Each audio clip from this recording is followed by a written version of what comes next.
Почитувани гледачи, следува Добриот доктор. Јас сум Александар Динев. Ви благодарам што не следите. Денеска ќе зборуваме за гестацијски дијабетес.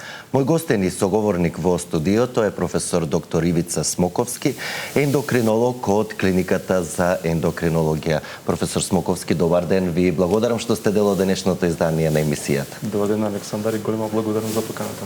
На почеток, за каков тип дијабетес станува збор кога говориме за гестацијски дијабетес? Така, тоа е еден посебен вид на дијабетес, кој што се јавува само во бременоста. Жените пред бременоста немале никакви проблеми со гликемијата и најчесто кај најголемиот број од нив по породувањето гликемиите се нормализираат. Проблемот е само во бременоста каде што има повисоки нивои на гликемија, шикер во крвта. Има повеќе фактори. Причини кои што доведуваат до тоа да некои од трудниците, не сите, може да се ваква состојба. Пред се има некои промени во хормоните. Имаме повисоки концентрации на некои хормони како хуман плацентарен лактоген, естроген, прогестерон, кортизол, пролактин, кои што ја зголемуваат инсулинската резистенција. Понатаму физиолошки инсулинската резистенција се зголемува особено во вториот и третиот триместар и како што жената се движи кон терминот за породување, а сето тоа така природата го направила физиолошки за да се обезбеди да плодот има доволно глукоза, бидејќи глукозата преминува преку плацентата и да се овозможи тој да има доволно субстрат за енергија.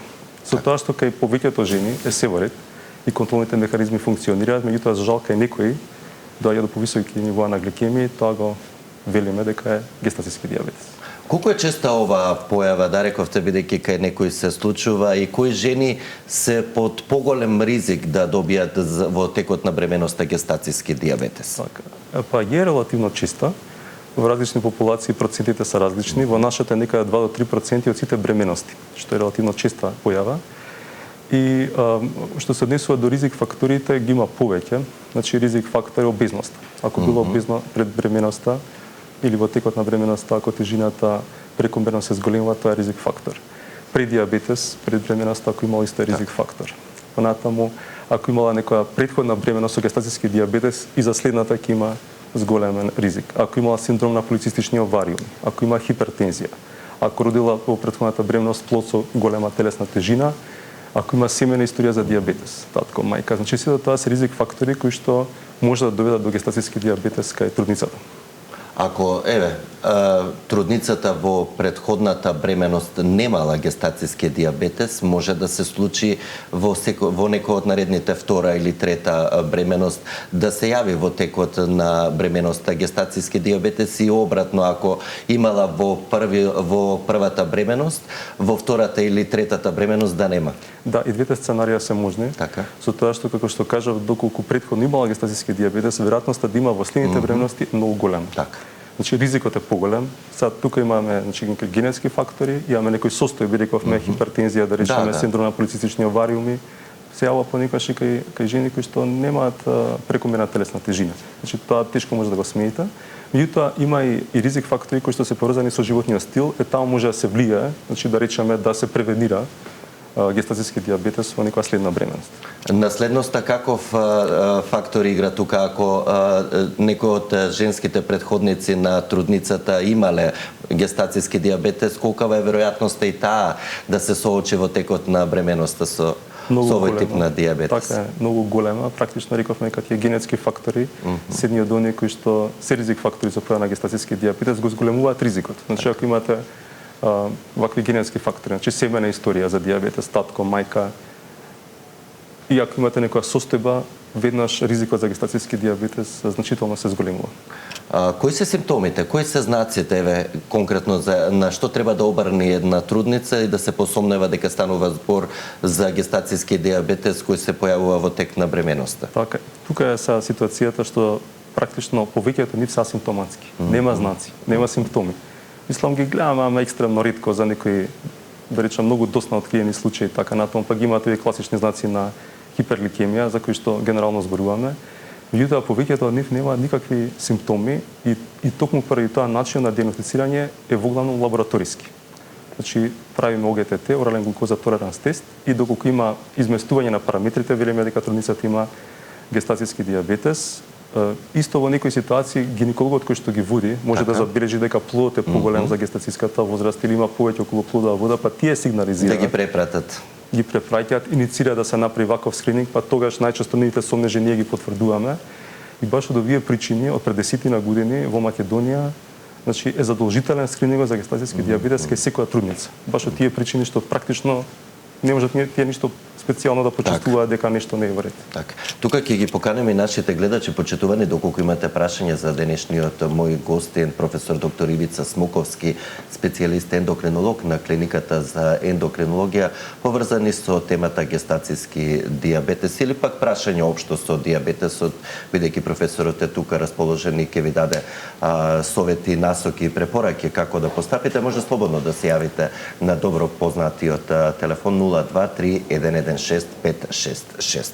Професоре, го споменавте скринингот, меѓутоа ме интересира кога трудниците, во кој период од бременоста треба да го направат ова потребно испитување, за да се расчисти дилемата дали се соочуваат со гестацијски дијабетес или, дај Боже, се да е во ред. Така е. Значи, период во кој што се прави скринингот за гестацијски дијабетес е од 24 до 28 гестацијска недела. Меѓутоа, ако има било кој од овие ризик фактори што претходно ги споменавме, тогаш се прави така наречен ран скрининг, кој што вообичаено се прави во првиот триместар, а најдосна до 15-та гестацијска недела. И сега, доколку е тој позитивен, значи ако успееме да дијагностицираме гестацијски дијабетес на почетокот со тој ран скрининг, тоа е тоа, мора да се води како гестацијски дијабетес, веќе 24-28 недела нема поента да се прави пак. Доколку тој ран скрининг е негативен, задолжително повторно се прави од 24 до 28 гестацијска недела. Се прави со орален глукоза толеранс тест, значи со 75 грама, како што се прави оној за општата популација, меѓутоа тука критериумите за дијагностицирање се поинакви, се многу построги. Прво се прави во 3 точки, значи во 0, 60 и 120 минути. И доколку има едно отстапување во тие 3 точки, велиме дека станува за гестацијски дијабетес, а вредностите се 5,1 милимол на гладно или во нулто време, по 60 минути 10 милимоли и по 120 минути 8,5 милимоли. Значи едно отстапување да има, велиме дека станува за гестацијски дијабетес и соодветно мора така да се води и да се третира трудницата, со тоа што и критериумите за добра гликемиска контрола тука се многу построги, значи не се како кај општата популација. Тука сакаме препрандијално, значи оние вредности пред оброците на измерената гликемија да бидат помалку 5,3 милимоли. Тука мериме 1 час од почетокот на оброкот и тоа треба да е помалку од 7,8 милимоли. Ако забрви трудницата може и 2 часа од почетокот на оброкот, тоа треба да е помалку од 6,7 милимоли. И тоа се прави во врска со секој главен оброк и пред спиење. И така доаѓаме до 7 точки, или ги кажаме 7 точковни профили. Значи имаме пред доручек, 1 час од почетокот на доручекот, пред ручек, 1 час од почетокот на ручекот, пред вечера, 1 час од почетокот на вечерата и пред спиење. Малку посложено. Малку е посложено, заради тоа што тука сакаме многу да постигнеме многу построга гликемиска контрола, сето тоа е во интерес пред се на плодот, но и во за мајката. Пред да продолжиме околу третманот, да ги слушнеме прашањата и од нашите гледачи, почитувани во програма, сте повелете. Ало, добар ден. Добар ден, ве слушаме. Поздрав до вас како водител на оваа емисија и поздрав до гостинот. Вака имам поврзано прашање со здравството, не конкретно за оваа тема, но со здравството. Вие како новинар, Александар, дали може на некој пресконференција на Таравари да го прашате дали конечно ќе се отвори Ало доктор? Значи кога има пресови за корона, не за короната, извинете, за кочани. Така. За кочани кога има пресови или нешто кога има за партијата едно друго или внатре-партијски прашања, слободно прашајте го ако сакате и да има прилог во вести да си знаеме на што сме граѓаните. Дали ќе се отвори или не. Еве уште денеска ќе има пресконференција, ќе го прашам, иако изминатиот период во неколку наврати јас и колеги, дел од колегите сме го прашувале, меѓутоа не добивме прецизни одговори, така да денеска има пресконференција, ќе се обидеме, ќе го поставиме прашањето. Навистина значаен проект беше тоа пред се во интерес на граѓаните да добијат совет во било кое време од денот, дури во ноќните часови, да не се злоупотребува брзата помош. Да, во право сте, секако ќе се потрудиме да обезбедиме одговори, ќе го пласираме во вестите. Секој е добро, господине, доколку имаме следен гледач. Ало, добар ден. Добар ден, ве слушаме. Поздрав до докторот и поздрав до вас во телевизија. Сидел, имам едно прашање. Повелете, ве слушаме. Јас со првата бременост добив гестатиски шеќер. Така. Не го третиравме, пошто гинекологот така, нели, на диета едно друго. После втората бременост многу ми се качи, 20 ми одеше, го третиравме со инсулин. Цела бременост, после бременост мене ми остана. Сега моментално пијам таблети, пиев метформин, само нема ефект. Последно бев на контрола на ендокринологија, пијам сега Реодом. Да ми каже докторот некој, пошто ствар... Ве молиме почекајте. Вашиот разговор е ставен на чекање. Така, во ред. Да, генерално го разбравме прашањето, само можеби докторот имаше и подпрашање колку време после бременоста или веќе е од тие категории на жени кои за жал не исчезнува, да. Така е. Значи, за жал, сценарио, како што го спомнавме на почетокот, првата бременост имала гестатиски диабетес, ризикот да добие втората бременост е многу голем, тоа се случило со многу повисоки вредности, мора да биде поставена инсулинска терапија. Верувам ќе стигнеме до тоа. Тоа е единствената одобрена терапија која што имаме во услови на гестатиски диабетес, кога мора нешто да интервенираме фармаколошки, кога веќе корекцијата во животниот стил не помага. По породувањето, за жал кај оваа жена рековме дека кај најголемиот број од пациентите всушност се нормализираат гликемиите. Поминува, да. Кај неза правиме, значи 4-та до 12-та недела правиме орален глукоза толеранс тест, повторно се прави за да се види дали во која состојба се наоѓа.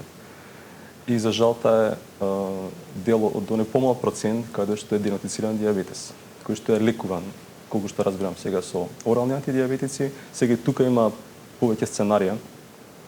Значи, кога ќе се породат жените, секако дека се препорачува да дојат. Нели, во период на лактација, добар дел од тие мали молекули всушност се контраиндицирани бидејќи преминува во мајчиното млеко. Така што, ако има диабетес после породувањето, и ако дојат, повторно мора да даваме инсулинска терапија, бидејќи метформин и епаглинитаж. Да, очигледно мислам дека прашањето на гледачката беше дали е во ред терапијата. Веќе таа има диабетес тип 2, верувам дека сите овие периоди кај нејзе завршиле и треба понатаму да се следи како секој пациент со диабетес тип 2. Така, редовни контроли се клучни, да. Диабетес тип 2. За жал, тоа е една од компликациите кон која што гестатискиот диабетес води. Така. Доколку имаме и следен гледач, почитувани во програма сте, повелете. Ало, добар ден, ве слушаме, повелете. На телефон една постара гледачка. Јас двете деца ми се родени по 4 килограми. Така. Тогаш немаше испитување затоа што веќе се 30 години сино и черката. Немаше испитувања такви, но јас на 35 годишна возраст добив диабет. Прашањето ми е колку може сега моите деца да го наследат тој диабет? Интересно прашање, да, секако ќе добиете одговор на вашето прашање, секој е добро, господјо. Постои ризик, за жал. Значи, што има семена историја, ако зборуваме за гестатиски диабет, ако зборуваме за женски деца кои што потенцијално некои детали недостасуваат во приказнава, меѓутоа ако конкретно зборуваме за гестатиски диабетес, ако мајката има диабетес, рековме тоа е таа семена историја, генетски фактори, апсолутно ризикот е зголемен да трудницата во текот на бременоста добие гестатиски диабетес. И мора тоа но и да не станува збор за гестатиски и обичниот тип 2 диабетес обично е наследен, да, генерално. Големен ризик. И ако зборуваме за гестатиски, ако имаме вакво сценарио, тоа е веќе ризик фактор. И тука веќе индициран ран скрининг. Значи дури не се чека до 24-та недела, бидејќи може да биде доцна. Добро е секој во фамилијата да си знае, да си проверува, да веќе и ние ги прашуваме, тоа не е многу важна информација која ќе дојдат кај нас трудниците, дали има семена историја. Така што тоа е еден од посилните ризик фактори кои што може да доведе конкретно гестатиски, меѓутоа и за диабетес тип 2, како што рековте. Да слушнеме уште неколку гледачи со нивните прашања и ќе продолжиме околу третманот кој е доста и специфичен во однос на останатите типови на диабетес. Почитувани во програма сте, повелете. Ало, добар ден. Добар ден, ве слушаме. Едно прашање за докторот. Повелете. Јас сум на возраст од 70 години и шеќер имам околу 15 години. Не сум ја. Не, вие сте, да, продолжете, сама се слушате поради телевизорот, продолжете со прашањето. Така. Сега, наутро пијам емарил од 3 милиграми, а на ручек пијам глукофаш од илјадарка и јордонансе пијам по едно 10 милиграми. Дали е во ред таа терапија. Так. Жардијанс, веројатно. Жардијанс, да, така беше. Во ред е, да, апсолутно. Да. Во ред е, господјо, без грижа, да, редовни контроли на 3 или на 6 месеци, редовни контроли, да. целосна лабораторија со урина, жардијансот исто има голем ризик за уринарни инфекции, тоа мора да се следи особено кај жена, постара жена, бидејќи Повозрастните, да. повозрастна жена, тоа може да Поголеми се ризиците. Поголеми ризиците и за уринарна инфекција и таа уринарна инфекција понатаму, нели, асцендентно да се прошири на други делови на телото, така да мора редовни контроли да се прават. На колку време обично еве при вакви случаи препорачувате, на 3 месеци или зависно од случајот? Зависно од случајот, дали има коморбидитети, дали е добро регулиран пациентот и така натаму. Кога е се супер, најдолгиот период за контрола за дијабетес тип 2 е 6 месеци. Вообичаено вие ендокринолозите сте принципиелни, па си ги знаете секој пациент на колку време треба да доаѓа, кој почесто, кој каква терапија, кога да коригирате, да. Ако има компликации, ако има некои други состојби, ги викаме и порано. Значи зависно од тоа што гледаме, меѓутоа најдолг период без контрола за дијабетес тип 2 е 6 месеци. За тип 1 е 4 месеци, а ако зборуваме за гестатиски дијабетес, темата на нашата емисија, ги викаме многу почесто. Тука на неделно ниво ги викаме за 2 недели, така да многу се чисти контролите, бидејќи тука нели за 6 месеци жена се поради. Така е. Доколку имаме уште еден гледач, почитувани во програма, сте повелете. Добар ден. Режија, дали имаме гледачи на линија? Да, очигледно ќе имаме во текот на емисијата, бидејќи не воспоставувам комуникација со колегите од режија, ќе ме јават доколку имаме гледач. Професоре, стигнавме до третманот. Како се третира гестацискиот дијабетес и кој е најдобриот, односно најбезбедниот третман, бидејќи во овој случај треба да внимавате не само за трудницата, туку и за плодот. Така е. Всушност и третманот ќе зависи од тоа што ќе го добиеме како отстапување од скринингот што го правиме, значи од орлен глукозатолеранс тест. Ако има некои лесни отстапувања, првиот чекор што го правиме е модификација на животниот стил. Значи тука избегнување на концентрирани јаглени хидрати, тоа се нели сладки работи. Овие сода пијалоци, така наречени, тоа нула. Не сме. Избегнување на ориз, компир, бело брашно, значи белеп и така натаму. Фокус на физичката активност во рамките на тоа што гинекологот го препорачува и најчесто, бидејќи едните мајки се супер мотивирани, постигнуваме супер резултати. Тоа значи дека повеќето од овие гликеми за кои што зборувавме се на целна вредност, се на таргет и продолжуваме со животниот стил. Значи не воведуваме терапија и кај многу од нив успеаме тоа да го постигнеме до самиот чин на породување. Значи да не воведеме терапија. Така. Ако има потреба се воведе терапија, например ако со орален глукозатолеранс тест забележиме многу високи алармантни. Или доколку не успее трудницата со корекција во животниот стил да постигне тие гликеми да бидат на целна вредност, тогаш мора да размислуваме за фармаколошка терапија. Спомнавме до сега веќе еднаш дека практично единствена одобрена фармаколошка терапија, тоа беше инициирано од прашањето на вашата гледачка, е инсулинската терапија и тоа инсулини што се одобрени при бременост во базал болус режим, значи еден инсулин кој што ги покрива 24 сати и брзо действувачки инсулини пред оброците, од причина што инсулинот не ја преминува плацентарната бариера.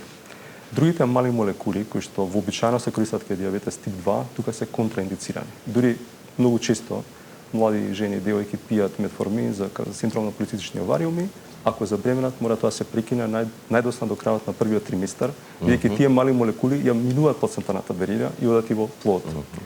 И потоа самото, да речам, следење на пациентката зависи од гликемиите, кои што генерираат и 7-точковни профили, колку има стапувања, или во поново време препорачуваме и потреба на сензори, системи за континуирано глукозно мониторирање, што е многу згодно, бидејќи ја гледат гликемијата во секој момент. Таму принципите се малце поинакви, таму цената вредност ни од 3,5 до 7,8 милимоли и сакаме преку 70% од времето, тука зборуваме процент од време, 1% е 15 минути, да биде трудницата во овој опсек. Под 3,5 милимоли сакаме да биде под 4% и под 3 милимоли под 1%. Над 7,8 милимоли да биде под 25%. Тука веќе сосема друг концепт. Позгодно е, значи добиваат информации кога ќе им падне шеќерот аларми, кога ќе се покачува, понатаму имаат стрелка која што им кажува како ќе биде трендот на гликемијата во следните 30 минути и врз основа на тоа одлучуваме дали ќе продолжиме да речеме со модификација на животниот стил, дали ќе обидеме инсулинска терапија, како ќе ја коригираме инсулинската терапија, имајќи во предвид дека како се движиме кон терминот за продување, инсулинската резистенција физиолошки природно се зголемува. И може да има потреба, ако е на инсулин, да има повисоки дози, ако е на корекција на животен стил, кај некој за жал мора да воведеме инсулин пред самиот чин на продување. Рековте дека задолжителниот скрининг е од 24-та... Од 28 гестацијска недела. Да. Тука предпоставувам уште околу 12 недели, 3 месеци речиси има до породувањето. Успевате ли вие како стручно лице заедно со трудницата да го нормализирате шекерот и да се истера, како што се вели, бременоста добро до крај? Така е. И тоа го спомнавме дека идните мајки се супер мотивирани. Тука навистина имаме најголеми резултати. Попринципиални бидејќи се мотивирани за своето потомство, мотивирани се за бебето и прават се што може работите да се доведат под контрола во она мерка која што зависи од нив. Бидејќи рековме, ако има некои генетски фактори, ако има некои други состојби, едноставно што и да прават, гликемите се високи, тука мора да интервенираме со нешто друго. Така што кај најголемиот процент од трудниците успеваме, дури со корекции во животниот стил, да повеќето од овие гликеми се на целна вредност или од она што зборувавме како прифатлива гликемиска контрола од сензор, кај оние каде што има стапување, оведуваме инсулинска терапија, па со инсулинот се обидуваме истото да го постигнеме да гликемиската контрола бие така како што треба. Какво влијание може да има врз бебето гестацискиот диабетес, односно какви компликации може да предизвика врз плодот доколку навреме не се открие соодветно и безбедно не се третира трудницата? Така, значи компликациите се бројни, мултипни и страшни и затоа сакаме да се третира. Значи од спонтани абортуси до конгенитални малформации, аненцефалија, микроцефалија, конгенитални аномалии на срце, конгенитални аномалии на бубрези. Понатаму прееклампсија кај мајката, една тешка состојба со протеинурија, едеми, хипертензија што може да резултира и со грчеви, тоа викаме еклампсија. Со макросомија, значи многу голем плод да се роди, што исто така има компликации. Понатаму неонатална хипо и хиперликемија, неонатална билирубинемија, понатаму неонатален респираторен дистрес синдром кај бебето. Понатаму некои пречки во нервниот развој на бебето. Значи компликациите се мултипни, бројни и страшни. Вообичаено, тоа е битно да се спомене, овие трудници кои што имаат гестацијски диабетес се продуваат малку порано. Така. 38-та гестацијска недела, бидејќи последните 2 недели значително се зголемува инсулинската резистенција и ризиците. Меѓутоа, ако има нерегулиран гестацијски диабетес, имаме многу предвремено продување. Значи не 38 гестацијска недела, него далеку порано, кое што е опасно и по самиот плод, по бебето, па и по мајката.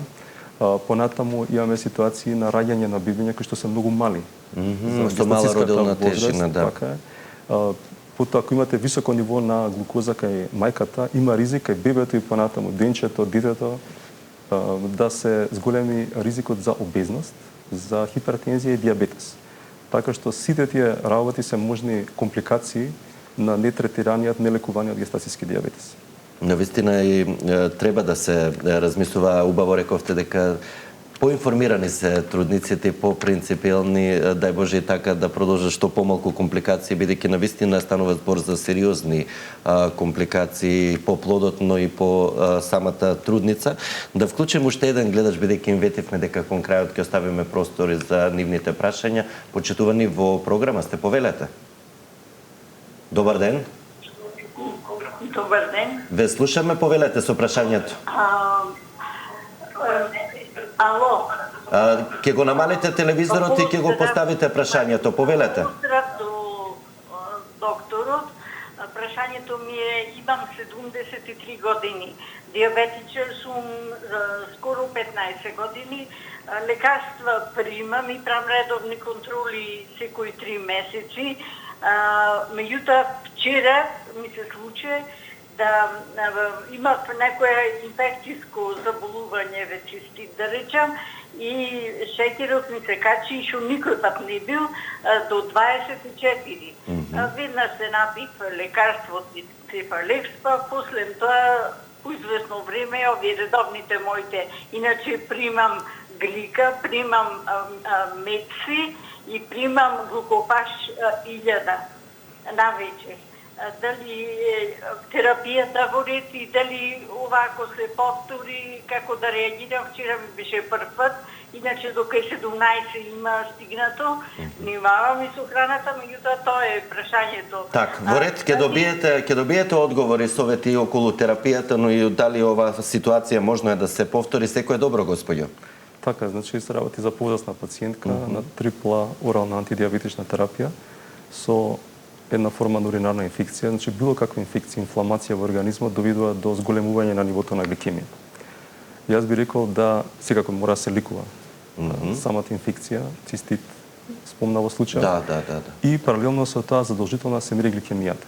4 пати на ден, пред доручек, пред вечера, пред спиње. Ако има сериозно отстапување на вредностите, да се побара лекарска помош и од нејзиниот диабетолог, бидејќи прв чекор бил да се коригира таблетарната терапија која што прима доколку има простор. Ако тоа е исцрпено, можеби барем овој период, дека под инфекција, ако гликемијата е толку високо, преку 20 милимоли, можеби ќе треба да се интервенира и со да речам, интензивна терапија, односно во случајов инсулинска терапија, додека тоа не се среди.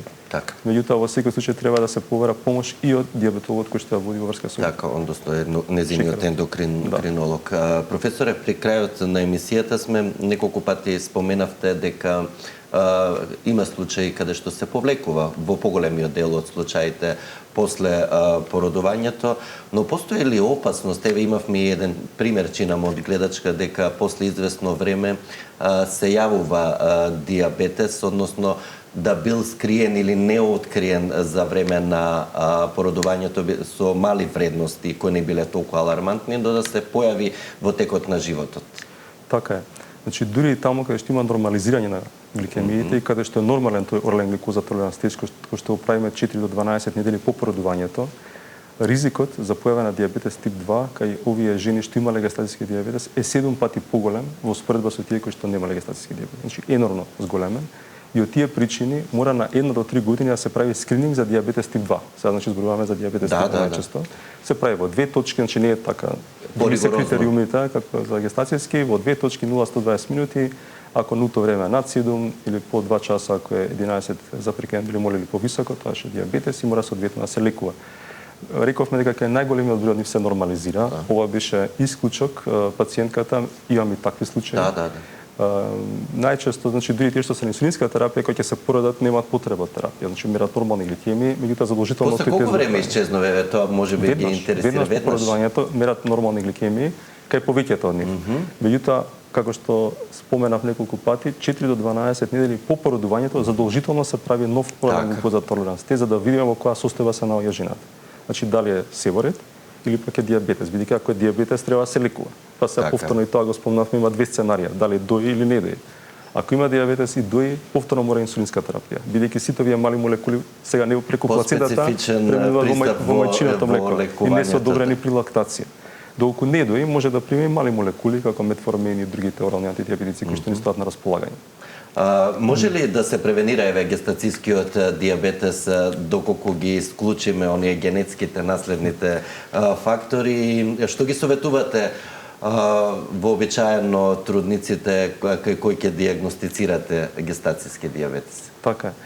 Па, како што рековте, генетските фактори, тоа не може да го смениме. Гените се тие што ги носиме. Некои, ако имаме некои состојби заболувања кои што го зголемуваат ризикот, и тоа не можеме, како хипертензија, ПЦОС, тоа е тоа. Меѓутоа, има фактори кои што се поврзани со животниот стил, на нив може да влијаеме и на некој начин да се потрудиме да се превенира гестацискиот диабетес, а тие исто неколку пати ги спомнавме. Тоа е избегнување на концентрирани въглехидрати, тоа се благи работи. Избегнување на сода, пјалоци, избегнување на ориз, компир во поголеми количини, понатаму бел леп, физичка активност, секако во консултација по препорака со гинекологот. Бидејќи гинекологот е тој што ја води бременоста. Ние имаме супротивна поддршка, ние само помагаме, тоа е како поетски кажано диригентот. А ако има некој пропратно заболување трудницата, тоа се вклучуваме ние ендокринолози, не знам, може кардиолог или нефролог ако има хипертензија, ако има некои промени околу хемостазата, трансфузија, хематологија и така натаму, ние сме супротивни. Нашата улога е да се направи едукација за тоа како треба да јаде трудницата, која физичка активност да е преминува доколку е дозволено, како да ја мери гликемијата, доколку веќе има гестациски диабетес, за да контролата биде во ред и да се избегнат овие компликации за кои што зборував. Професоре Смоковски, ви благодарам за одвоеното време, советите и искуството кое го споделивте со нашите гледачи. Со задоволство ве очекувам да бидете повторно дел од Добриот доктор. Благодарам многу, Александар. Почитувани, тука е и крајот на денешното издание на емисијата. Вам ви благодарам за вниманието со кое не следевте. Ве поканувам да бидете повторно со нас и утре. Утре ќе зборуваме за функционирањето на Скопската брза помош во пресред на продолжениот празничен великденски викенд. Во меѓувреме останете со програмата на Сител. Имајте убав ден и грижете се за вашето здравје. Пријатно!